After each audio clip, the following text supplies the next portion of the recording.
Puji Tuhan, kembali kita membaca firman Tuhan dari Esra 6 ayat 1 sampai 22. Demikian firman Tuhan. Sesudah itu atas perintah Raja Darius diadakanlah penyelidikan di perbendaharaan di Babel, di tempat naskah-naskah disimpan. Kemudian di Ahmeta, benteng yang di provinsi Media, didapati sebuah gulungan yang isinya sebagai berikut. Piagam. Pada tahun pertama zaman Raja Koresh, dikeluarkanlah perintah oleh Raja Koresh mengenai rumah Allah di Yerusalem. Rumah itu haruslah dibangun kembali sebagai tempat yang mempersembahkan korban sembelihan dan korban api-apian. Haruslah tingginya 60 hasta dan lebarnya 60 hasta.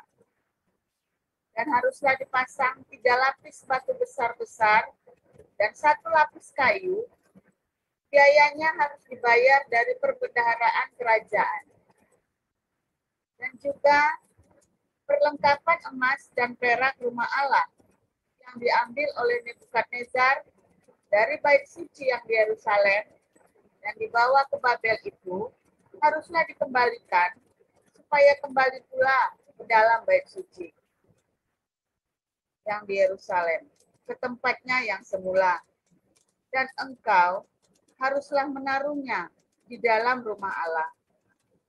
Oleh sebab itu, hai Tatnai, bupati daerah seberang Sungai Efrat, dan Shetar Bosnai, serta rekan-rekanmu, para punggawa daerah seberang Sungai Efrat, hendaklah kamu menjauhkan diri dari sana.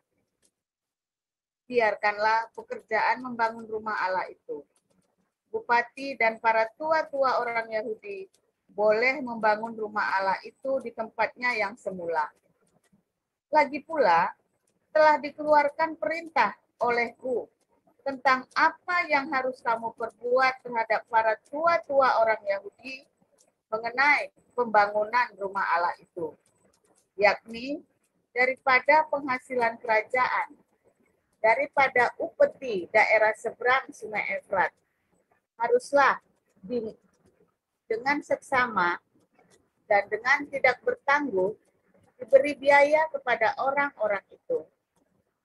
Dan apa yang diperlukan, yakni lembu jantan muda, domba jantan, anak domba untuk korban bakaran bagi Allah semesta langit, juga gandum, garam, anggur, dan minyak, menurut petunjuk para imam yang di Yerusalem. Semuanya itu haruslah diberikan kepada mereka hari demi hari tanpa kelalaian, supaya mereka selalu mempersembahkan korban yang menyenangkan kepada Allah semesta langit dan mendoakan raja serta anak-anaknya. Selanjutnya telah dikeluarkan perintah olehku, supaya setiap orang yang melanggar keputusan ini akan dicabut sebatang tiang dari rumahnya untuk menyulakannya pada ujung tiang itu, dan supaya rumahnya dijadikan reruntuhan oleh karena hal itu. Maka Allah yang sudah membuat namanya diam di sana, biarlah ia merobohkan setiap raja dan setiap bangsa yang mengacungkan tangan untuk melanggar keputusan ini dan membinasakan rumah Allah yang di Yerusalem itu. Aku, Darius, yang mengeluarkan perintah ini, hendaklah itu dilakukan dengan seksama. Kemudian Tatnai, bupati daerah sebelah barat Sungai Efrat, Shetar Bosnai, dan rekan-rekan mereka berbuat dengan seksama menurut apa yang diperintahkan Raja Darius. Para tua-tua orang Yahudi melanjutkan pembangunan itu dengan lancar, digerakkan oleh nubuat Nabi Hagai dan Nabi Zakaria bin Ido. Mereka menyelesaikan pembangunan menurut perintah Allah Israel dan menurut perintah Koresh, Darius, dan Artaxasta, raja-raja negeri Persia. Maka selesailah rumah itu pada hari yang ketiga bulan Adar, yakni pada tahun yang ke-6 zaman pemerintahan Raja Darius. Maka orang Israel, para imam, orang-orang Lewi, dan orang-orang lain yang pulang dari pembuangan merayakan pentahbisan rumah Allah ini dengan sukaria.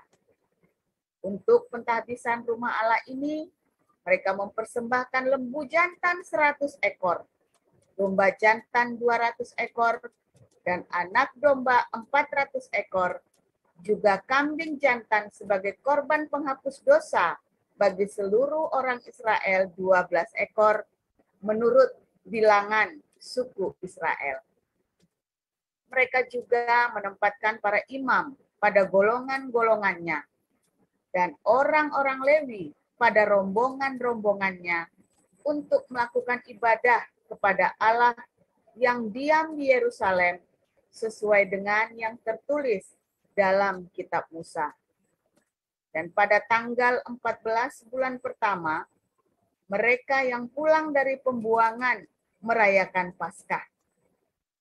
Karena para imam dan orang Lewi bersama-sama mentahirkan diri, sehingga tahirlah mereka sekalian. Demikianlah mereka menyembelih anak domba Paskah bagi semua orang yang pulang dari pembuangan dan bagi saudara-saudara mereka, yakni para imam, dan bagi dirinya sendiri. Orang-orang Israel yang pulang dari pembuangan memakannya, dan demikian juga setiap orang yang memisahkan diri dari kenajisan bangsa-bangsa negeri itu, lalu menggabungkan diri kepada mereka untuk berbakti kepada Tuhan Allah Israel. Lagi pula, mereka merayakan hari raya roti tidak beragi dengan sukacita 7 hari lamanya, karena Tuhan telah membuat mereka bersukacita. Ia telah memalingkan hati Raja negeri Asyur kepada mereka, sehingga Raja membantu mereka dalam pekerjaan membangun rumah Allah, yakni Allah Israel. Demikian pembacaan firman. Terima kasih. Baik, Bu Pipin, silakan. baik, saya lanjutkan. Makasih pecinta. Wahyu 21 ayat 1 sampai dengan 27. Demikian firman Tuhan. Lalu aku melihat langit yang baru dan bumi yang baru, sebab langit yang pertama dan bumi yang pertama telah berlalu, dan laut pun tidak ada lagi. Dan aku melihat kota yang kudus, Yerusalem yang baru, turun dari surga, dari Allah, yang berhias bagaikan pengantin perempuan yang berdandan untuk suaminya. Lalu aku mendengar suara yang nyaring dari tahta itu berkata, lihatlah, kemah Allah ada di tengah-tengah manusia, dan ia akan diam bersama-sama dengan mereka. Mereka akan menjadi umatnya, dan ia akan menjadi Allah mereka. Dan ia akan menghapus segala air mata dari mata mereka, dan maut tidak akan ada lagi, tidak akan ada lagi perkabungan, atau ratap tangis, atau duka cita, sebab segala sesuatu yang lama itu telah berlalu. Ia yang duduk di atas tahta itu berkata, lihatlah, aku menjadikan segala sesuatu baru. Dan firman-Nya, tuliskanlah, karena segala perkataan ini adalah tepat dan benar. Firman-Nya lagi kepadaku, semuanya telah terjadi. Aku adalah Alfa dan Omega, yang awal dan yang akhir. Orang yang haus akan kuberi minum dengan cuma-cuma dari mata air kehidupan. Barang siapa menang, ia akan memperoleh semuanya ini, dan aku akan menjadi Allahnya, dan ia akan menjadi anakku. Tetapi orang-orang penakut, orang-orang yang tidak percaya, orang-orang keji, orang-orang pembunuh, orang-orang sundal, tukang-tukang sihir, penyembah-penyembah berhala, dan semua pendusta, mereka akan mendapat bagian mereka di dalam lautan yang menyala-nyala oleh api dan belerang. Inilah kematian yang kedua. Maka datanglah seorang dari ketujuh malaikat yang memegang ketujuh cawan, yang penuh dengan ketujuh malapetaka terakhir itu. Lalu ia berkata kepadaku, katanya, marilah ke sini, aku akan menunjukkan kepadamu pengantin perempuan, mempelai anak domba.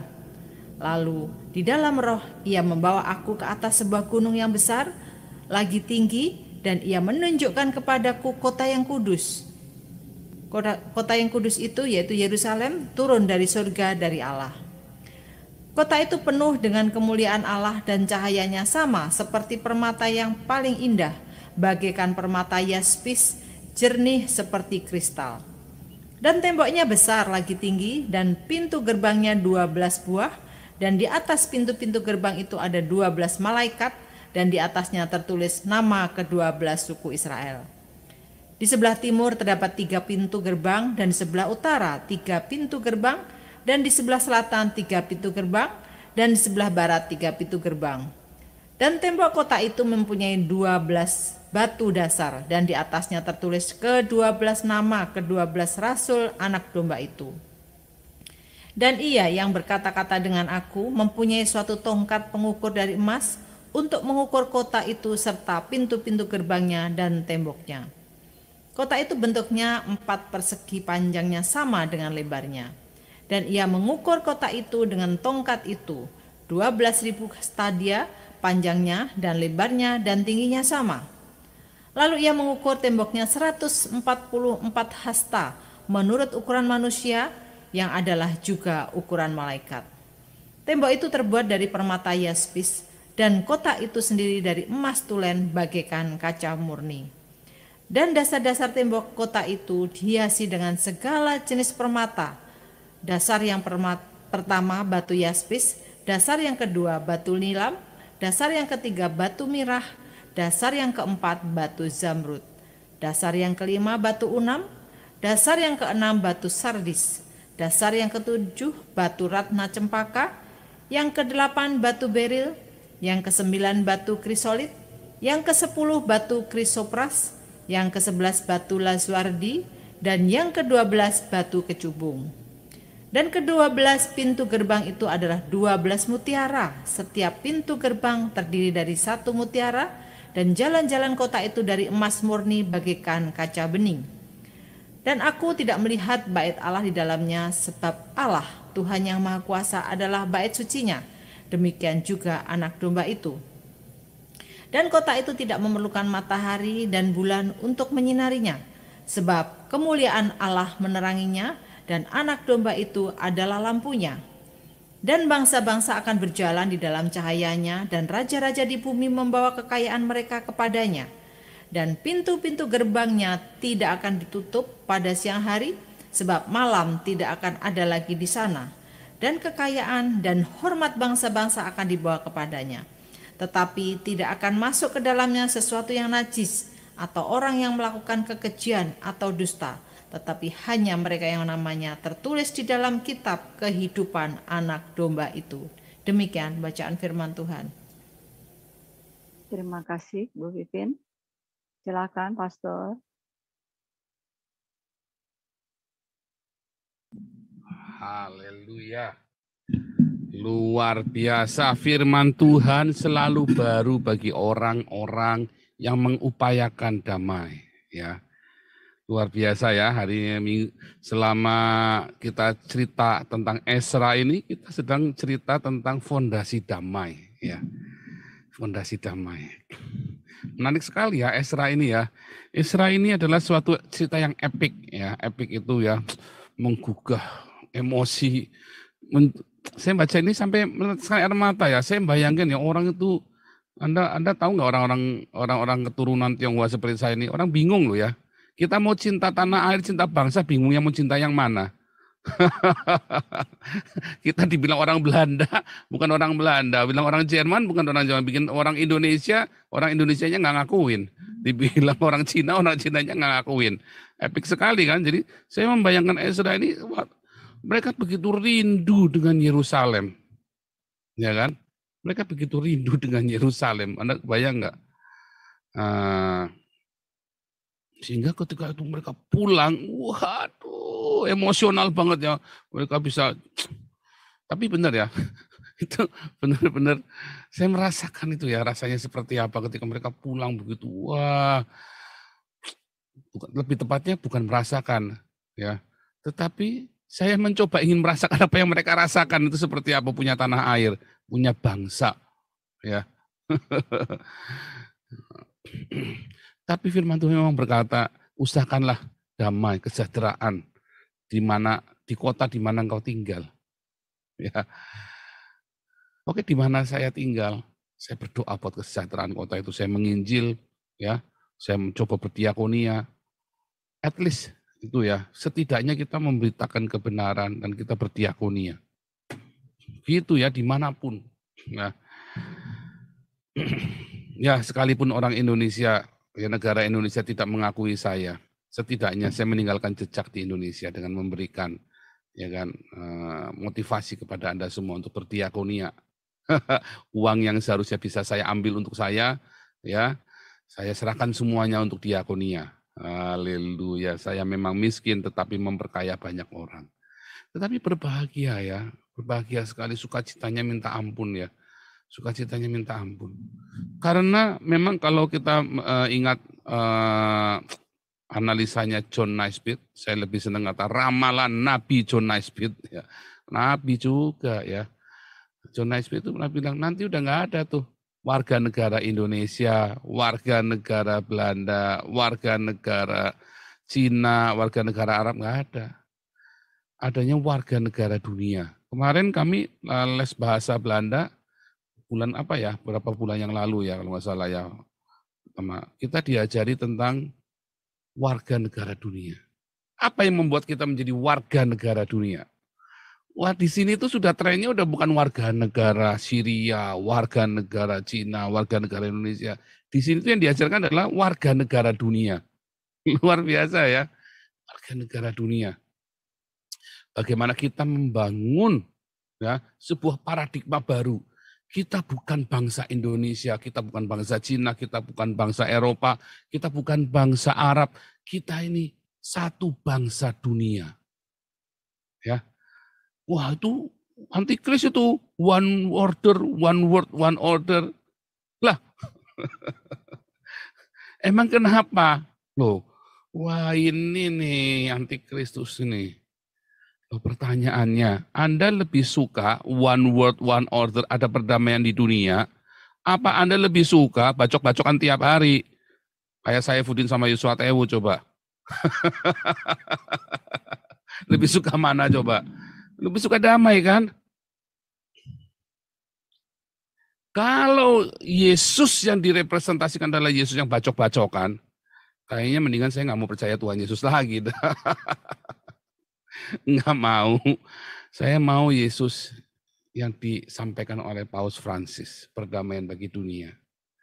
Saya lebih melihat Yesus yang disampaikan oleh Paus Francis daripada yang disampaikan oleh Saifuddin Ibrahim dan Yusuf Tewu. Benar nggak? Loh, sejujurnya kita kan nonton drama tiap hari. Saya lebih melihat damai ada di wajahnya Mother Teresa daripada di wajahnya Pendeta Gilbert. Benar nggak? Melihat Rara, wah kafir, terkutuk. Wah puyeng coba. Coba kan enggak? Anda semua di sini, ini kita ya, tiap hari ada 2.000 ya. Nanti kan kita reviewnya nanti 2.000 sampai 4.000 kan. Lalu kata 2.000 saja nih. Lalu sepakat semua dengan Gilbert semua. Wah itu Rara terkutuk. Nanti kalau terkutuk. Begitu Kristen jadi mayoritas. Wah puyeng loh. Ada nggak damai di Indonesia? Nggak akan ada lah. Nanti adanya sama kayak orang Islam lagi. Nggak beda. Kepikir nggak begitu Anda? Jangan. Iman kita damai itu tidak dibangun dari seperti itu ya. Karena Rara punya iman sendiri, kita punya iman sendiri. Orang yang punya iman Kristen, lalu dia melakukan apa yang Rara lakukan, terkutuk. Orang Kristen, ya, orang yang punya iman kepada Tuhan Yesus, lalu dia melakukan apa yang Rara lakukan, si pawang hujan itu, akan terkutuk. Tetapi kalau Rara yang melakukan apa terkutuknya tidak. Loh itu kan bininya orang. Rumah tangganya orang. Anda jangan ngurusin. Iya kan? Kalau kita melakukannya, anak-anakmu melakukannya, namanya pengkhianat. Terkutuk. Tetapi kalau orang yang dari sana, di luar sana, itu kan bukan keluarga kita. Ilustrasinya kan begitu, ya kan? Jadi nggak terkutuk, itu bukan pengkhianatan. Ya, memang imannya mereka itu kok. Ya. Dan di Alkitab pun ada yang begitu. Damai itu ya diperoleh dari kita ya yang mau untuk disalibkan ketika kita difitnah. Iya kan? Apa sih namanya sangkal diri? Pikul salib. Pikul salib adalah ketika Anda dituduh disalib untuk sesuatu yang harusnya Anda bukan salibnya Anda sendiri. Bukan kesalahanmu maksudnya ya. Ya, makanya itulah salibmu, seperti Yesus harus menanggung kesalahannya, bukan kesalahannya, kesalahan kita semua. Pikul salib setiap hari. Kita dituduh ya, kita diomongin bersalah yang bukan kesalahannya kita. Kan pikul salib itu namanya. Ya kan? Nah, apa itu sangkal diri? Ketika kita dipaksa, ya kan? Terhinakan, ternodai, ya kan? Dirugikan 200 juta. Itu namanya sangkal diri. Saya menahan diri untuk tidak dendam, untuk tidak membalas. Kan saya menahan diri, menyangkal kan? Saya menyangkal diri saya. Ya sudah, marah-marah. Tapi sudah Tuhan Yesus bilang sangkal diri. Saya akan sangkal diri, marah, saya marah. Kehilangan 200 juta ya marah. Apalagi kalau duit mung-mung ya kan, begitu 200 juta langsung kolaps ya kan, langsung udah bisa beli susu kan. Wah ya kolaps, marah. Saya tahu rasanya marah, kehilangan uang. Marah. Tapi respon kita menentukan apakah kita membawa damai. Apakah kita penaruh fondasi damai itu atau bukan? Wah, ini next level. Wah, Anda kalau mau ceritanya haleluya, haleluya, haleluya. Itu mah gampang ngomong begitu. Oh, Kristen. Waduh, Muhammad Cabul. Wah, Kristen. Wah, asal berani bilang Muhammad Cabul, Anda bilang militan. Goblok. Anda Kristen goblok kalau cuma gara-gara bangga bisa ngomong Muhammad Cabul. Ya kan, saya aja nggak bangga. Biasa aja.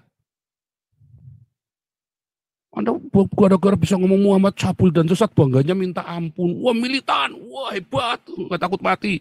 Ya goblok. Nah itu goblok. Bukan, itu bukan militan. Kalau orang ini ditipu 200 juta dan dia bisa melepaskan pengampunan buat orang yang nipu, itu namanya hebat. Ya. Ini orang setengah dewa, tahu nggak? Itulah Yerusalem. Itulah Yerusalem yang dijanjikan oleh Yesus di dalam Wahyu 21. Bukan Yerusalem buatan manusia yang rapuh, yang akhirnya tahun 490 tahun kemudian dihancurkan lagi toh. Karena buatan manusia. Damaimu semu. Tuhanmu itu hanya ilusi. Ya. Wah serem. Haleluya. Haleluya kudulmu peang. Gile lu ya. Kan begitu kan. Gilbert lu ya. Jangan ya. Ketika kamu difitnah. Berkati, ucapkan yang baik sama sesama. Klarifikasi tetap harus klarifikasi. Nggak klarifikasi gimana? Nanti ditagih. Nggak diklarifikasi kamu ditagih. Kamu kudu jawab uangnya kemana. Nggak di saya. Jawab nggak di saya. Kamu diem saja ya ditagih. Harus klarifikasi kalau udah duit. Iya kan? Bukan orang yang tiap hari ngomong haleluya. Yang militan. Geblek. Kristen etan. Orang cuma ngomong haleluya, haleluya ke militan. Edan kamu agama, caramu memahami kekristenan itu aneh. Kalau saya mah kalau ngeliat orang gitu mah enak ya. Enak saya kalau digigit haleluya. Ini ketemu apa? Oh haleluya. Ini ketemu apa lagi? Haleluya. Enak loh saya loh, bener loh. Makanya orang Eropa nggak dikit-dikit haleluya ya, nggak kayak orang Indonesia dikit-dikit alhamdulillah, dikit-dikit alhamdulillah, alhamdulillah, alhamdulillah cabulnya minta ampun ya, sebut-sebut nama Allah tiap hari, cabulnya minta ampun, sebut-sebut nama Tuhan tiap haleluya, cabulnya minta ampun, enak loh ya, enak loh, serius, biasa aja, ya. Bagus kita memuji Tuhan, tapi lebih bagus lagi kamu mengampuni. Bagus lagi kamu lepaskan orang yang merugikan kamu. Lebih bagus lagi ya kamu bisa sangkal diri, pikul salibmu waktu difitnah. Wah, orang ini nih. Makanya orang-orang ini disebut anak Allah. Berbahagialah orang yang membawa damai karena dia disebut manusia setengah dewa. Benar enggak? Anak Allah kan itu manusia setengah dewa kan? Anak-anak Allah ini kan dewa-dewa ini kan? Anak-anak Elohim. Elohim punya anak apa? Ya Elohim lagi kan. Makanya saya dulu bilang aku Elohim kan. Wah, Esra Soru sama si Muri Wali kejang-kejang saya bilang aku Elohim. Berbahagialah orang yang membawa damai karena dia disebut dengan anak Allah. Emang anaknya Allah itu monyet, katanya Esra Soru kan. Nah, anaknya Allah ya Allah lagi. Masa Allah punya anak monyet gimana sih? Berbahagialah orang yang membawa damai karena dia disebut dengan bukan cuma manusia setengah dewa, saya ralat disebut dewa, anak-anaknya dewa. Itulah Yerusalem yang baru, yang turun dari surga, happy ending. Kalau kamu bisa begitu, damai di rumahmu. Kalau kamu, saya diajari damai dengan anak dulu, diajari dengan melepaskan orang yang nipu saya ya, 200 juta, dulu berapa? 4 miliar ya mah. Ngeri, miliar, wejan loh saya ngeri loh. Miliar, sampai Medan saya. Sampai tiap hari bawa pistol saya panas. Sampai hari saya lepaskan. Dan saya lepaskan pengampunan. Akhirnya saya ngerti. Dan akhirnya Tuhan Yesus membuka semuanya. Ini cuma 200 juta, 4 miliar saya. Ketika saya lepaskan, ya, lepaskan, tiba-tiba di rumah damai. Tiba-tiba saya dipulihkan hubungannya dengan kakak saya. Tiba-tiba saya dipulihkan hubungannya dengan banyak orang. Ketika saya bisa melepaskan. Saya itu pokoknya menang banyak. Ya 2015 itu saya ketemu dengan Tuhan Yesus, saya temukan ya, ada terobosan rema itu, saya menang banyak pokoknya. Menang banyak, saya kembali menangkan anak ya. Wah, saya kembali memenangkan cintaku lagi. Saya kembali menangkan anak-anak saya. Bahkan saya kembali melayani Tuhan. Saya tadinya pikir saya lontang-lantung, ada sinode mau naungin saya. Jadi tetap pastor namanya kan, bukan pastor gak jelas. Kan TV One sudah ngelacak kan. Bukan pendeta gak jelas saya pendeta jelas ya. Ngawur. Di gereja Trinitas ya, saya dari gereja Trinitas ya. Jelas saya orang jelas ya. Itulah yang Tuhan mau kan? Mana Tuhan mau? Ya, apakah Tuhan mau kamu ngomong Muhammad Cabul tiap hari, teriak-teriak Muhammad Cabul, Muhammad Cabul? Tuhan goblok yang mau begitu. Tuhan goblok. Ya enggak? Tiap hari ngomong Tuhan Cabul bangga, mau apa Muhammad Cabul bangga. Jangan bangga. Loh Pak Paulo jangan lakukan. Loh, saya mengkritik Islam karena ada ketidakadilan. Masa Anda nggak nangkep pesannya udah jelas begitu dijawab sama di TV One? Kalau mau tangkap saya, kamu kudu nangkep dulu itu orang-orang ini, sederetan orang-orang ini. Lah kamu biarkan. Itu adalah tindakan yang sarkastik untuk menunjukkan ada ketidakadilan. Kalau nggak begitu kan, orang nggak tahu kalau tidak ada ketidakadilan. Ya, kalau saya nggak lakukan ini, Anda nggak tahu. Apakah Anda bisa ikut? Ya nggak bisa lah. Dan saya tidak menganjurkan Anda untuk melakukan hal yang sama. Semua orang ada karunia sendiri. Nggak bisa Anda kayak saya, nggak bisa. Kecuali Anda mau jadi nabi, yang boleh ngomong begitu cuma nabi. Itu ya. Dan itu pun saya nggak bangga. Apa saya bangga? Enggak lah. Mana saya bangga sih? Tapi saya senang. Saya bisa bermegah. Ya. Ketika ada orang-orang yang datang pada Tuhan Yesus. Bukan karena saya bilang Muhammad cabul, Muhammad sesat. Bukan. Apa orang datang pada Tuhan Yesus gara-gara saya ngomong Muhammad cabul, Muhammad sesat? Enggak loh. Orang datang pada Tuhan Yesus, ya, karena mereka melihat saya difitnah, saya dihajar, saya diem, saya tetap ucapan berkat. Kan Anda lihat dengar sendiri kesaksian-kesaksian orang yang datang sama Tuhan Yesus di YouTube saya itu. Mereka bukan karena saya menjelek-jelekan Islam. Mereka datang karena melihat saya konsisten ketika saya memberitakan tentang Yesus. Kasih yang terpancar. Kan begitu kan?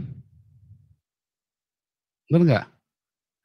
Anda kan nggak kepikir kan? Karena blunder beragamanya modelnya model orang Farisi.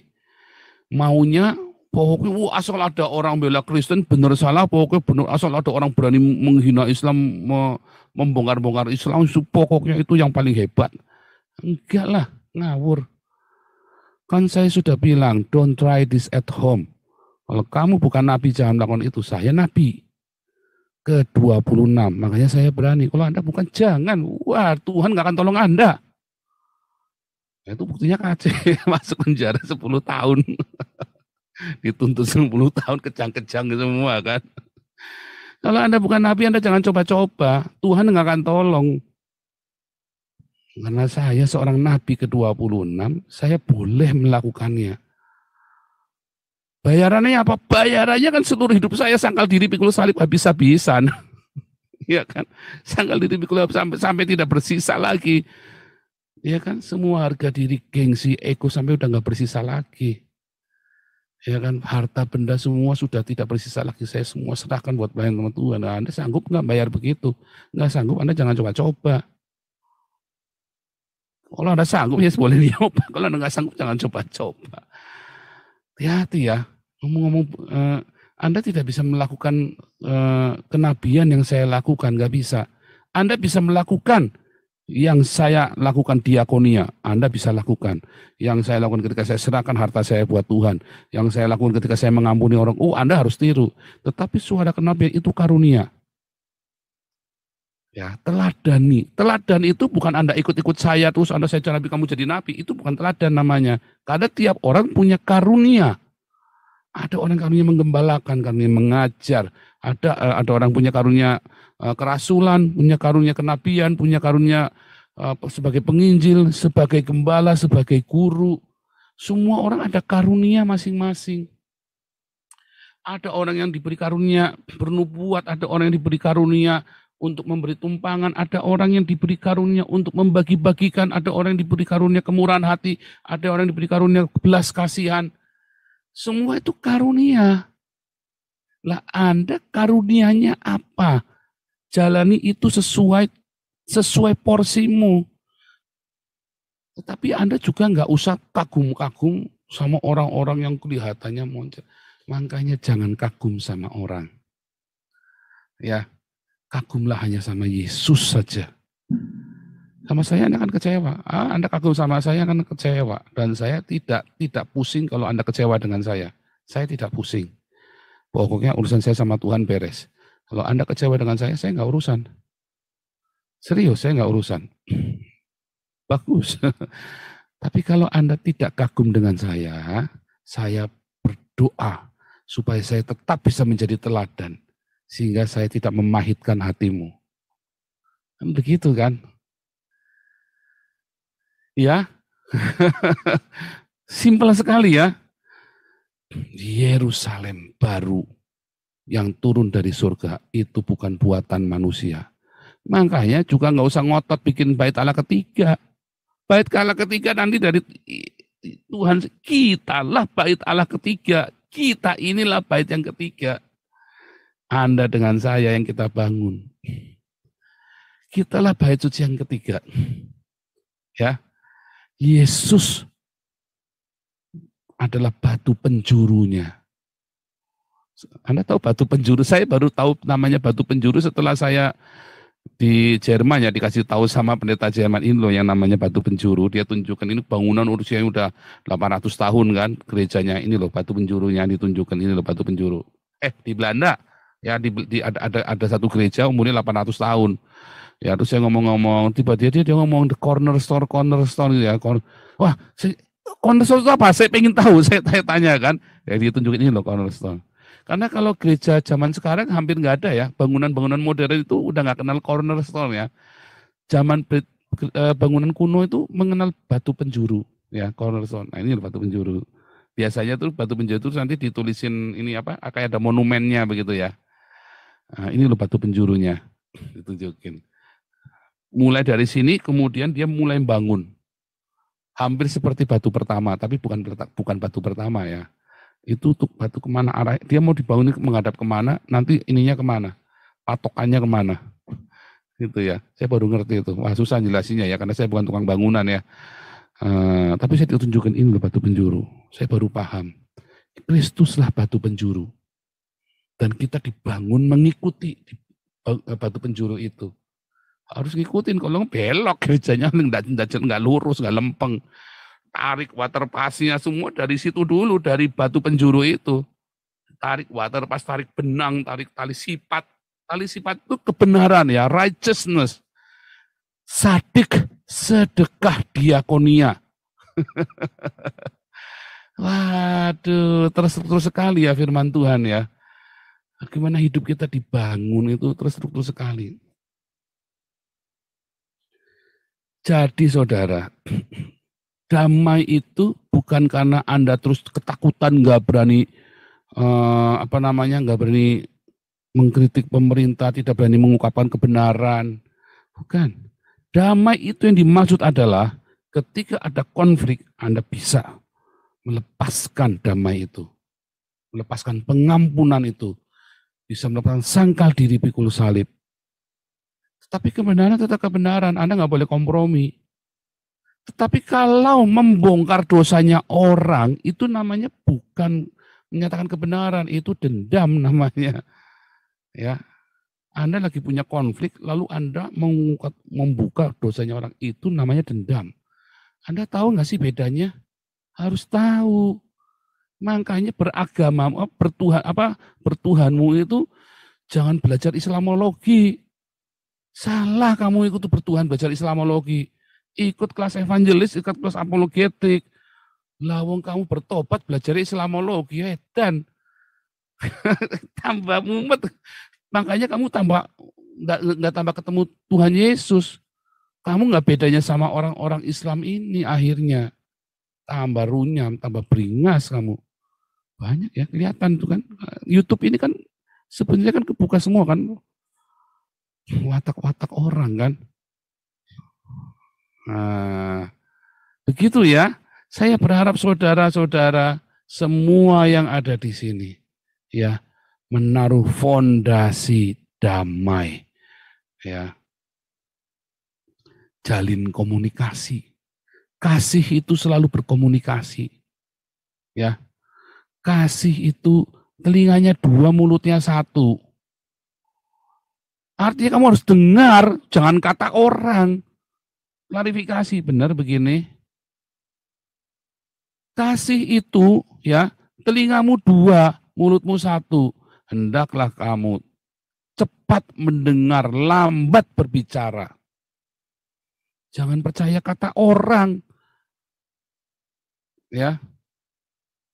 Kamu nuduh istrimu selingkuh gara-gara kata orang. Kamu nuduh suamimu selingkuh gara-gara kata orang, kan edan kamu. Oh tapi ini katanya pendeta. Pendetamu bisa cabul. Ya.